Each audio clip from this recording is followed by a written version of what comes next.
look at today's FRQs. We're looking at number 4. This is from 2019. This one's actually probably the one that we're most familiar with. This is a phantom question. So we're going to kind of take this apart and run through it. This shouldn't take very long. This is a traditional significance test problem. It is a 2-proportion z-test. I suppose you could have done a interval, but you'd have had to be real careful with that because it's a one-sided situation. So I'm not going to read it to you, but essentially the question, P, what we're looking to find is there been an increase in the proportion of cachea plants that are resistant to glyphosate? I'm going to run down through Phantom and just kind of run through the process there. There's a lot of different potential options you could have taken. And if you want to check out any other varieties of answers, you're going to need to go and check out the AP key and see if your version of what you did satisfies that. I'm going to try to give you what I did, which is probably what most of you did because it's the way you did it in class. And so let's get on with it. Number 4, the hypotheses is going to be, now I used notation 14 and 17 to represent the different years of 2014 and 2017. If you gave it a different name, then you had to be specific with it. 1 and 2 probably wouldn't have gotten you full credit. And so using old and new or 2014, 2017, I just simply went with 14 and 17.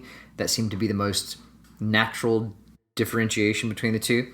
I said that 2014, P14 equals P17, that there was no difference in the two proportions. And that's how you always want to start out a significance test for 2-prop-Z. There is no difference in the two groups. In the alternative, I wrote down 2 different versions. I wrote down that 2014 or P14 is less than P17 because I wrote 14 first. If you flip these around and you said 17 first, then you would have had P17 is greater than P14. Still good. Or I wrote down the differences here for the alternative. If you wrote the difference now, of course, if you wrote the difference for the alternative, you would have written the difference for the null, that the difference was equal to 0. I wrote down both versions. You pick and choose which one you want. I tended to stick with these 2, or maybe the flip side of that if you started with 17 first. The assumptions that you kind of ran through, these were pretty straightforward. Randomness, this was stated in the problem. They told you it was a random sample. This is kind of obvious. This is probably not really necessary. Plants, reactions, plants are going to be independent of each other. That makes a lot of sense.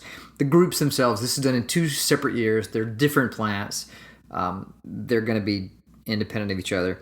10%, we know that 520 and 610 are both less than 10% of all of those types of plants. The nearly normal condition, here's one I had to make sure to do all of the calculations. I'm going to go down here. I did 0.197 times 61 and 0.803 times 61, and I got my successes and failures. I did the same thing for the sample of 52, and every single one of those values all were greater than or equal to 10. And so because of that, we can assume that a normal model does apply. Now be careful, don't just put the numbers down, kind of interpret what you're doing. Well, so what? You got these numbers, what do they mean? It says that as long as they're greater than or equal to 10, then we can assume that the normal model applies. We are using a 2-proportion z-test. You could have gotten your credit by putting that name down, or you could have written out the z-score formula for the 2-sample t-test, or z-test, excuse me. But it seems easy enough just to simply write down the name. We are going to be working with a z-score of negative 2.2095. Now, if you did the flip side of that and you did 17 first instead of 14 first, you would have gotten a positive z-score here. The rest of it's going to work out the same, but if you flip sides, right, my value, I was trying to see where does 14 lie in terms of where the center is, right? So 14 was supposed to be less than 0. 17, if I'd have subtracted it backwards, I would have expected it to have been bigger than 0 because it's greater. And so negative 2.29095 for the positive version of that. P-value 0.01357 with an alpha level of 0.05. This leads us into a conclusion that we're going to reject our null because the p-value is less than 0.05.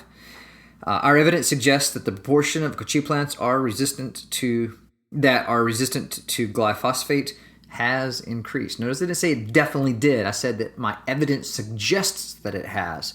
All right, remember when you're writing out your conclusions on these things, kind of imply that. What is your evidence saying? It's supporting this idea or it doesn't support this idea, right? Never try to make it out that you've proven this to be absolutely factual and there's no other option, that this is what's happening. Okay, so I'm going to kind of, that's the answers. I want to run back through what did each piece require and how was this test scored. So in question 4, you had 3 sections to score. This is a really long key, so I'm definitely not going to hit every single thing on here, but I'm going to kind of give you the idea. I think for the most part, if you attempted this problem like I did, then and for the most part, that's the way most of you probably did it, you're going to be just fine.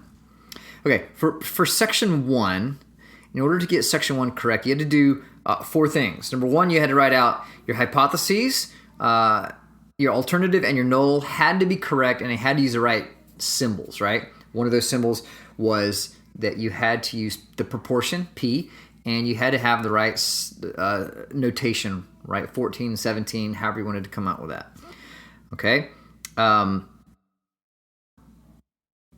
Let's see. And so if you did all of that and you named the test correctly, then you're going to get full credit for part 1. That's writing out your hypotheses, using P, using the right inequality symbols, equal to, less than, or greater than, whichever one, and you wrote down that it was a 2-prop z-test or 2-sample z-test for proportions, or you wrote down the formula for the z-score for that particular test. That's part 1. That's really 4 pieces of that, but as long as you did that right, you're good. Section 2, you had to do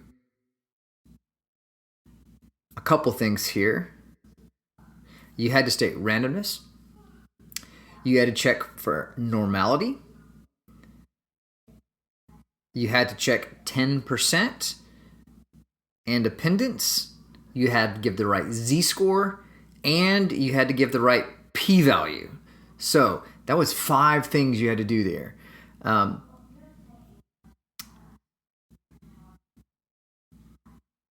Let's see. So I'm reading the key. It says essentially correct if the response satisfies components 1 and 2 and 2 of the remaining components, right? So if you're reading out, if you want to look along with this, I'm on section 2 is scored as follows on question 4. If you did the first 2 parts and then 2 additional pieces. So really you had to do 1 and 2 and then 2 parts. So you didn't have to get all 3, but I would assume that for the most part, if you didn't check 10% or independence, then you would be okay. If that was when you left out, that wasn't really necessary.